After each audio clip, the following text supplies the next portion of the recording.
Please welcome David Blue and Alaina Huffman.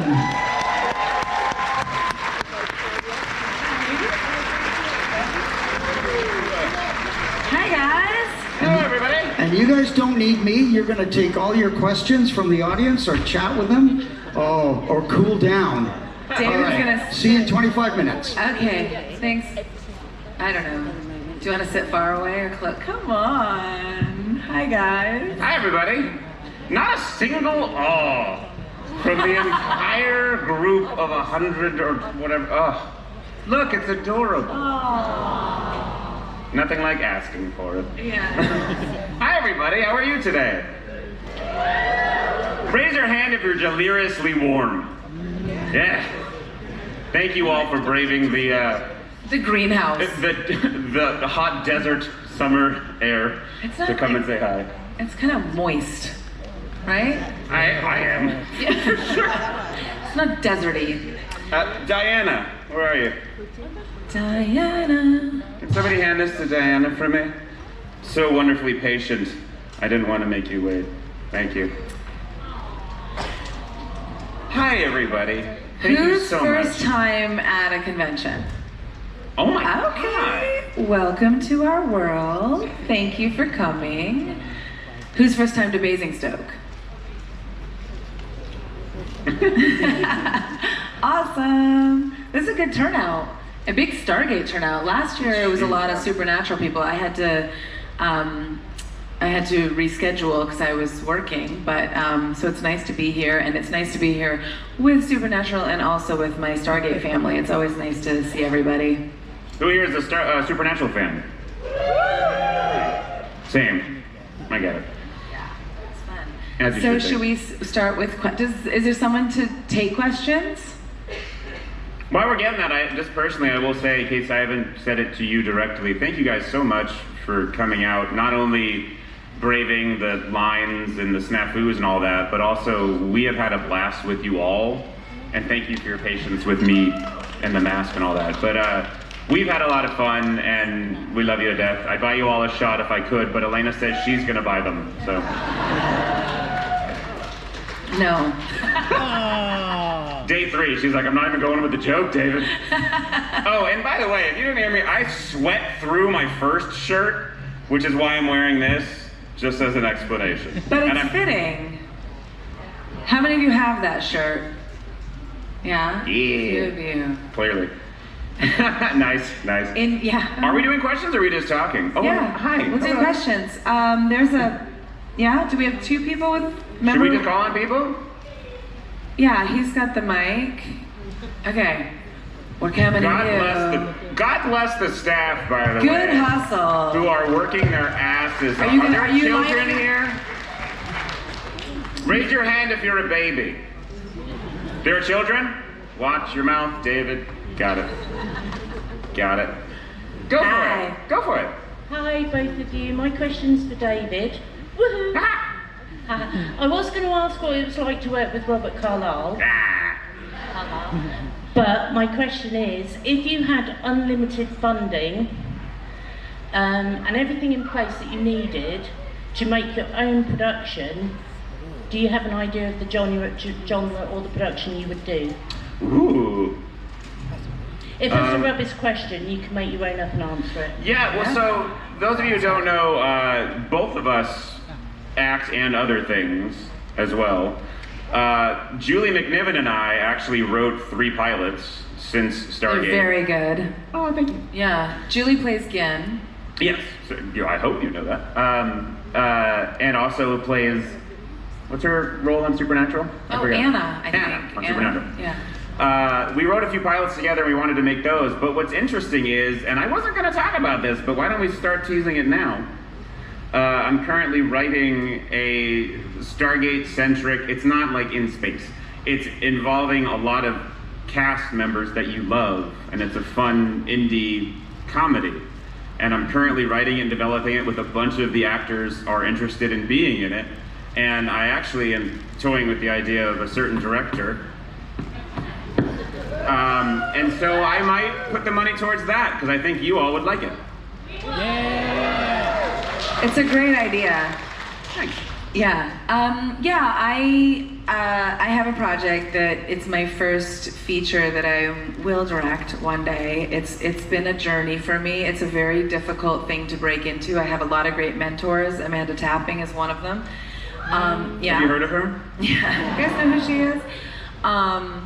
Among other really great director friends of mine, and but I do have this really sweet movie. I talked about it earlier in the Supernatural panel that I'm dead set on making, and it was brought to me by a dear friend of mine who actually passed away during the pandemic, and so I feel even more compelled to tell the story. So I'm in the process of raising funds for that and casting and everything, but that's my goal. See what happens. Hell yeah.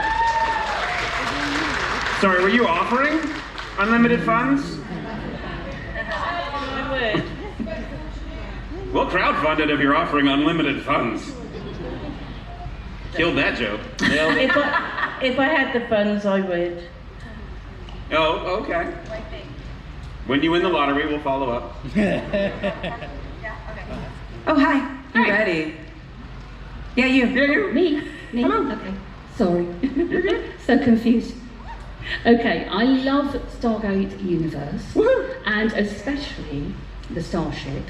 Yeah. And there was so much that wasn't explored.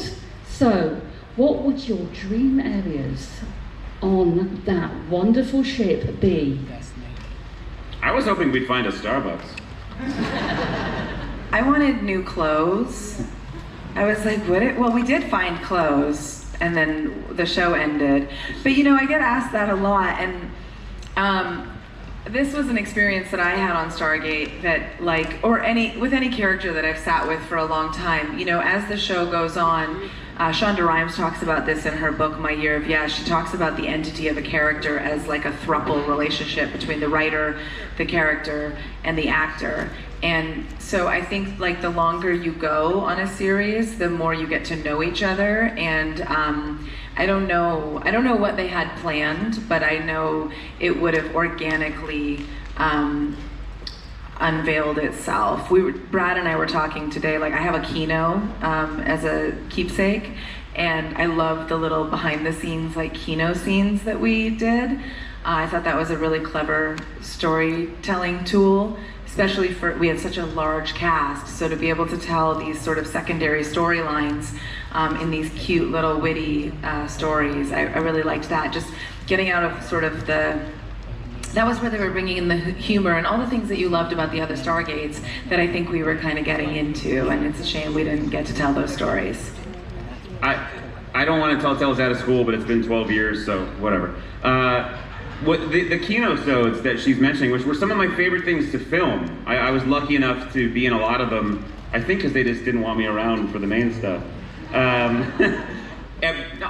That was 100% a joke. I promise you I'm joking.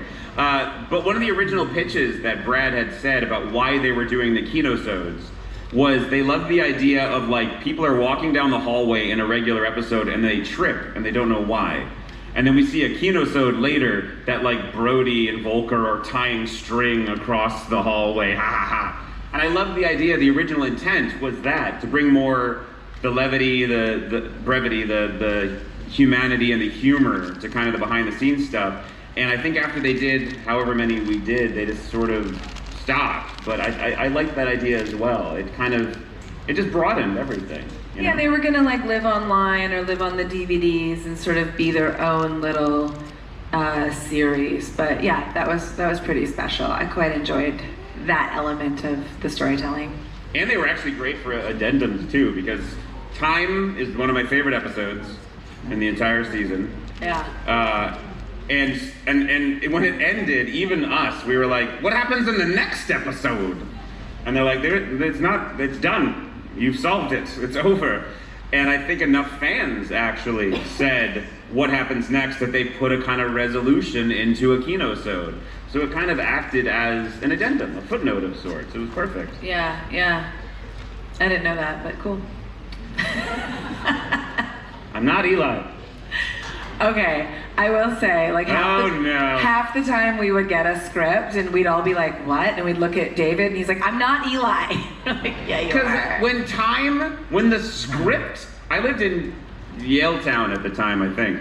Yeah, season 1. The script for Time came out. It would be emailed to us. If we were on set, everybody would disappear into corners like cockroaches with the light turned on because they wanted to read the script. That's how much we loved the show, even filming it.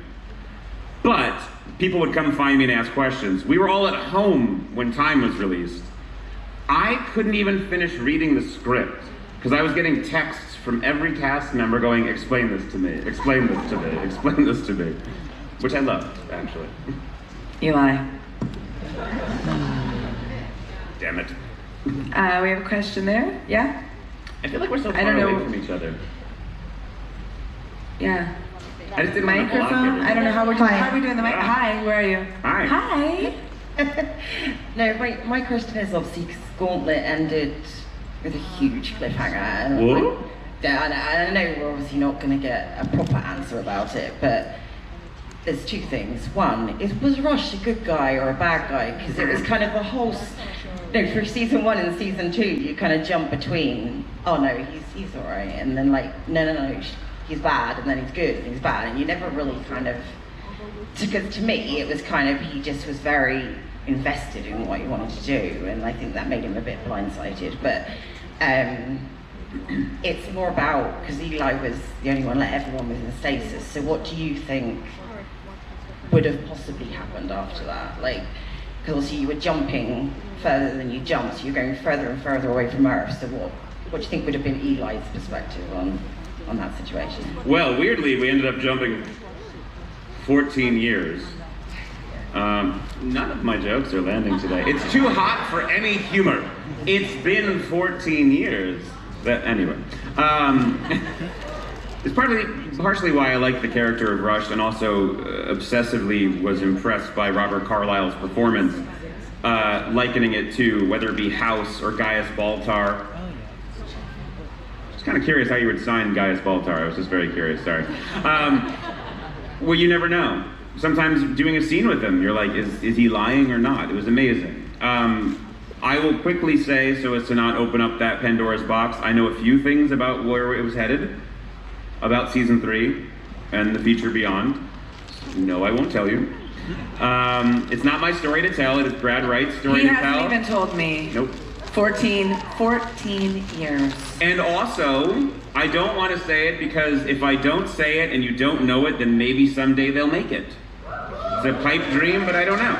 If everyone knows it, they're not going to bother. So there's that. I will say 2 things. Number 1, yes, Eli survived. Why would I in any way be happy if it's like, and then I died?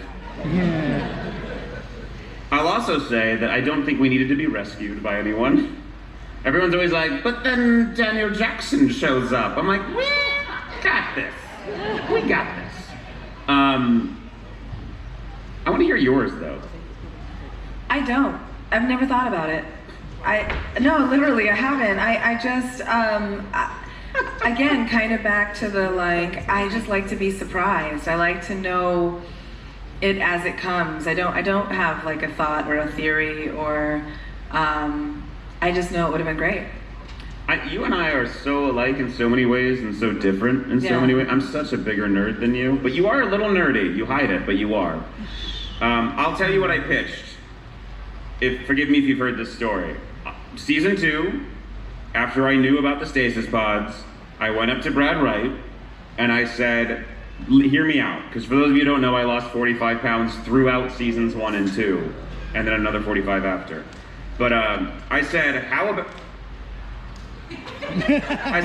about everyone wakes up out of stasis, they can't find Eli. They're looking all over the ship for him.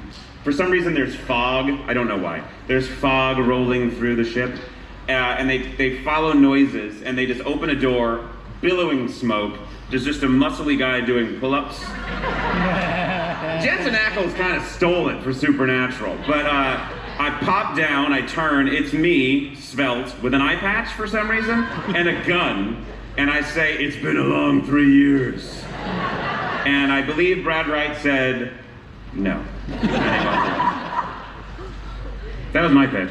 Thank you, Brad. See? Ratings. Ratings. And it was all of a sudden on the CW.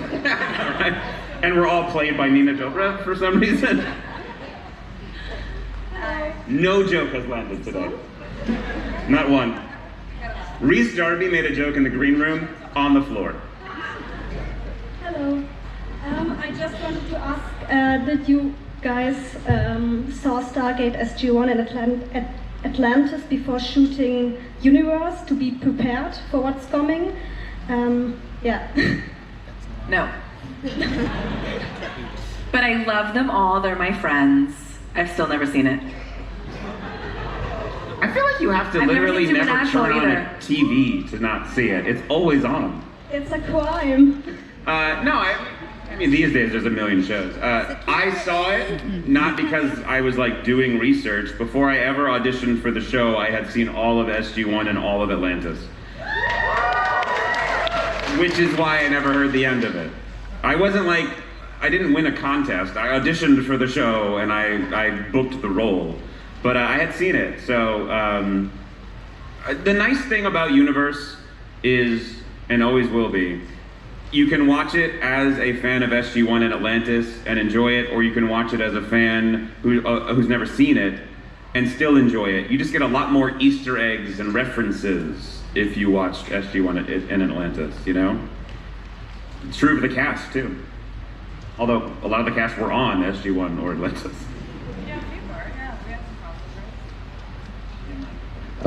Is it me? Yeah, there we are. Oh, cool. You kind of answered my question, but assuming that you didn't wake everybody up after 3 years, what fun activities, other than getting jacked, has Eli been doing for the past 12 years? Solitaire, or what have you been doing? I love the way you phrased it, because it's like, what if you chose not to wake anyone up? Just like, that's fine. There's a child here? How old? A baby? I didn't want to get in trouble. I made a joke a long time ago that I find stupid, which no one will laugh at. I just like the idea that that when they all wake up too, they also can't find me, and they find me in Chloe's pod. Like I just go in there with her. I honestly... Like as she's frozen? Yeah, like I just join her. Cuddled up. Not a weird way, but in like a, I'm just gonna nap here with you kind of way. Like romantic. A little weird. It's a little weird. It's weird. It's very 12 creepy, years ago it was less David. weird. No, it was always weird. One thing I will say though is... Why not TJ? that because TJ never showed Eli the time of day. She did have a few guys on the go. Yes, you think? Good Lord. I would not have said no. We became much closer friends after we were filming, but I wish we were closer while we were, because we would have probably found ways to inject it into the scenes. Yeah. It would have been amazing. This is not, it's a similar answer, but it's close. One thing I love about the ending, even though it wasn't meant to be the ending, is it leaves it as a choose your own adventure for fandom. You can decide what you think is happening next, and that's kind of what I love. That Eli is out there going on adventures all the time, still, you know? So it is there. That's kind of cute, actually. Thanks. Yeah. Once a year, I try to be a little bit cute. Super cute. Thank you. Und next? Next question. Oh, I'm trying to answer fast because I thought there were a lot of questions. I guess we got to talk more. Does anyone have any questions? Oh, there's. She's hustling. She's There's got also you. one down here, just so anyone with mics know. The next microphone. Hi. Hello again. Hello. Wow. I'm sure you got warned about joining a sci-fi franchise before you joined it and what kind of impact that may have. Now that you're 14 years later, how has that impacted your life, changed since filming it and then 14 years later? I've been a part of a number of large franchises, and I'm really grateful. I think Stargate was the first one, and I remember, I was talking to Amanda about this the other day, when I first met her, I came up to Vancouver a little bit early to look for apartments and get settled in, and I was in the office, and she came up, shook my hand, gave me a hug, and was like, "You're in for a hell of a ride." and I didn't quite understand it. And you know, we didn't really see too much of it. In case y'all didn't know, we weren't overly welcomed initially. There was some backlash. And so I think a lot of us just sort of stayed offline and steered clear of certain things. But then I was very fortunate enough to be on Smallville and Supernatural, and then The 100 and Riverdale and all of these shows that have huge global fandoms. And so I do think that the Stargate family has come around to the idea of universe. I gotta tell you guys though, I used to go to conventions for other shows, and people would come up to me and they'd be like, "I liked your show." Okay, we won't tell anybody. And now people are like, "I love the show. I'm sorry it took me a long time to watch it, but it's really good." And I'm like, okay, so we got there. But yeah, I'm fortunate enough to have been all over the world to meet people on various shows that I've been on. So I love genre television. It's amazing. Yeah, applause. I'm assuming we should both answer, but I don't know. As a nerd myself, surprise, I had of course been a huge Star Trek fan and other fans before I joined, and I wasn't sure. When I got the audition, I was shooting Ugly Betty in New York, and I got the audition, and not only was the breakdown a little bit too Rodney McKay-ish, and I was like, I can't be better than David Hewlett, but also I wasn't sure if I wanted to enter a franchise that had been around for more than a decade. And so I had done another show with a friend, Claudia Black, called Moonlight, and I called her to ask, do you think I should do this? And she put me in touch with her friend, Lexa Doig, and I got to ask them kind of what you think, and they were emphatically join the family. And to be completely honest, to kind of really answer your question, if you were to tell me back then that if we're canceled in 2 years, I would have punched somebody, but that in 14 years, I'd be sitting on a stage with a room full of people dressed as us who loved the show, I don't know if I would have believed it. And it's fantastic and wonderful, and I believe this about Star Trek, Stargate, Star Wars, Supernatural. Every fandom is just beautiful. I love being allowed to be a part of it. Yes. So we have 2.5 minutes. We can do one last question before Gary. You should moderate. You're good at knowing timing and everything. I see a hand. Okay, microphone's coming. Also down in front, there's somebody with a question. Just an FYI, very, very front. I'll be quick. I've already asked Alana. We all fanboy over you guys. So David, have you fangirled or fanboyed over anybody here? Anybody here? Yeah, or just in general. I mean, I had a crush on Alaina the first time I saw her work on set. Rhys Darby, I haven't built up the confidence to ask for a selfie with. I 100% pimped my dog out to help me get an autograph from RDA, even though I've known him for 14 years. Hillywood, I'd never met in person until here, but I've rated them on my Twitch channel multiple times. For me, cons are my chance to sneak in photos with people I love. Because I'm a guest. I'm one of you. Yeah, let's do this last one. Sorry. Hi. So, you had a great weekend. Voice. Yeah, sorry. My question is going to be a bit more general because it's been a while since I've watched Universe, but I love it. I was wondering if throughout your whole career there was a particular emotion that you prefer or that you actually find more difficult to portray than the others. If I find certain characters more difficult to portray than others, emotion. TJ Did you say emotions? Emotions. Yeah. I feel like my work chooses me. I feel like it's usually in alignment with what I need to be attuned to. So when it helps me to be less precious about the work. and every once in a while, like a job comes along that you really, really want and you don't get it, and because you are so connected to it. But I don't know.